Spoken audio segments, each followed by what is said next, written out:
दोस्तों, मोना की आंखों में एक अनकही उदासी थी।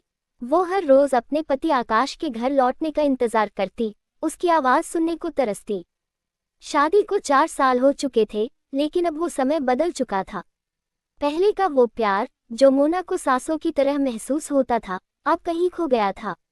दोस्तों, इस तरह पति के सुख के लिए तरसी हुई मोना भाभी की कहानी हम आज के इस वीडियो में देखेंगे। दोस्तों, मोना का पति आकाश, जो कभी मोना की हर बात पर ध्यान देता था, अब वो हर वक्त अपने काम में डूबा रहता था। वो सुबह जल्दी ऑफिस जाता और देर रात तक काम में व्यस्त रहता। घर आकर वो कुछ पल के लिए मोना से बात करता, फिर अपने कमरे में जाकर लैपटॉप पर काम करने लगता।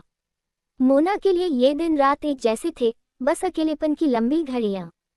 दोस्तों, मोना ने कई बार कोशिश की कि आकाश से बात करे, उसे समझाए कि वो उसके प्यार के बिना नहीं रह सकती। पर हर बार आकाश का वही जवाब होता, मोना, तुम बहुत सोचती हो। मैं बस काम में व्यस्त हूँ, बाकी कुछ नहीं। दोस्तों, उस रात जब आकाश घर आया, मोना ने एक बार फिर से उसे सरप्राइज देने की कोशिश की। उसने उनके फेवरेट डिनर तैयार किया था, मोमबत्तियां जलाईं और एक सुंदर ड्रेस पहनी। वो चाहती थी कि शायद इस बार आकाश के दिल में फिर से वही पुरानी भावनाएं जाग जाएं। लेकिन जब आकाश घर आया तो उसने एक थकी हुई मुस्कान दी और बोला, बहुत थक गया हूँ मोना, आज कुछ नहीं खा सकता। दोस्तों, मोना की आंखों में आंसू आ गए। उसने इतने प्यार से सब कुछ तैयार किया था, लेकिन आकाश को उसकी कोई परवाह नहीं थी। वह चुपचाप कमरे में चली गई और रोने लगी। वह समझ नहीं पा रही थी कि आखिर कहाँ गलती हो गई थी। क्या वह आकाश के लिए अब क्यों खास नहीं रही? क्या उनका प्यार खत्म हो चुका था? दोस्तों, अगले दिन मोना ने ठान लिया कि वो आकाश से साफ साफ बात करेगी। उसने हिम्मत जुटा कर कहा, आकाश, क्या हमारे बीच सब ठीक है? मैं महसूस कर रही हूँ कि हम अब पहले जैसे नहीं रहे। क्या तुम मुझसे अब प्यार नहीं करते? आकाश ने उसकी तरफ देखा, लेकिन उसकी आंखों में कोई भाव नहीं थे।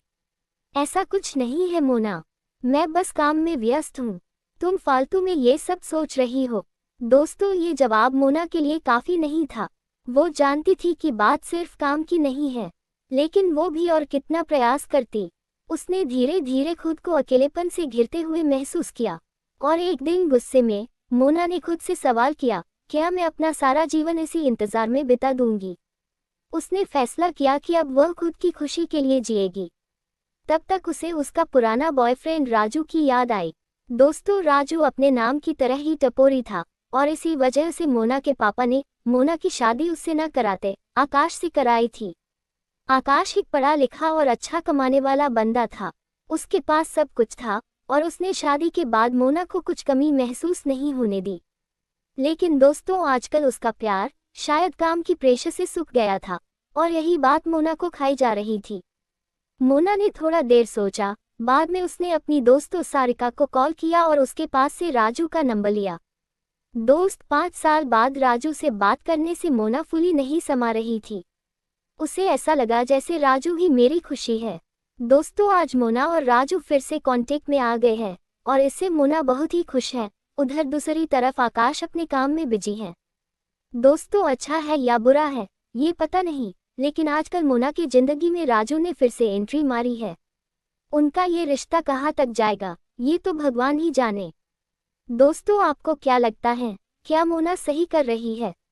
आपकी राय कमेंट में बताएं, और ऐसे ही वीडियो देखने के लिए हमारे YouTube चैनल को सब्सक्राइब कीजिए। चलिए दोस्तों, मिलते हैं अगले वीडियो में, तब तक आप अपना ख्याल रखिए।